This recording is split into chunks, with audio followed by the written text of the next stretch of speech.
July 1930. The quiet town of Okiouye, Elisha, western Nigeria, was about to be struck by heaven. It began as a meeting.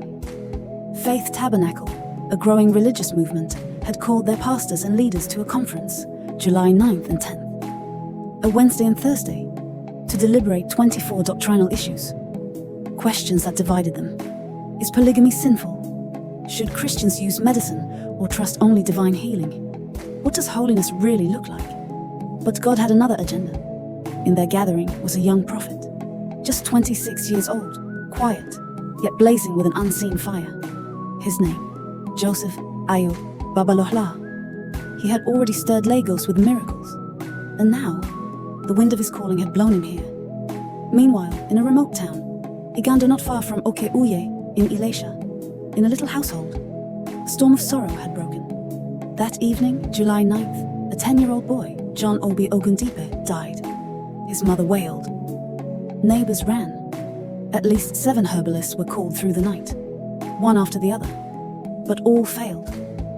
The next day, his mother was advised, take him to the church at Oke-ooye. I heard that a prophet who performs miracles is there. At dawn, the boy's lifeless body was carried through the streets toward the church. Babalola, inside, heard the cries. He looked out the window, saw the procession, and something surged in his spirit. He stepped out, ringing his bell, his face fierce with faith. Stop, he commanded. He stood over the boy, rang the bell again, and prayed like a man wrestling heaven itself. Come back to life in Jesus' name. The crowd held its breath. Then, a sound. A faint sneeze. The boy's chest rose.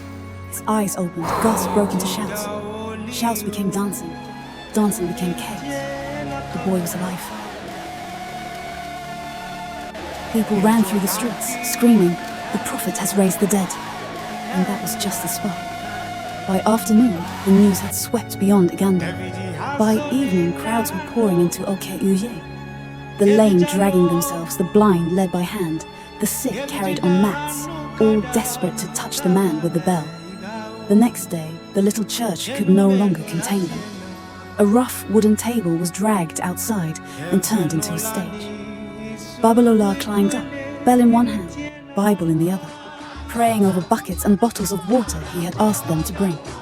As the people drank and used the water, miracles multiplied. The deaf heard, the crippled ran, the oppressed screamed as demons fled. For weeks, the revival roared. Still the crowd came, from Cameroon, Benin, Ghana, Togo, Ivory Coast. All roads into Elisha jammed with cart, horses, barefoot pilgrims, tens of thousands pressing in to see for themselves. For nearly 2 months, July through August, the hills of Oke-ooye burned with glory.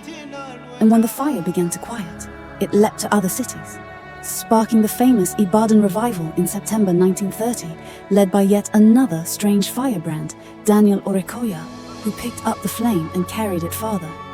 The blaze could not be contained. Yet Babalola, standing on that wooden stage, looking over the endless sea of faces, spoke of something even greater.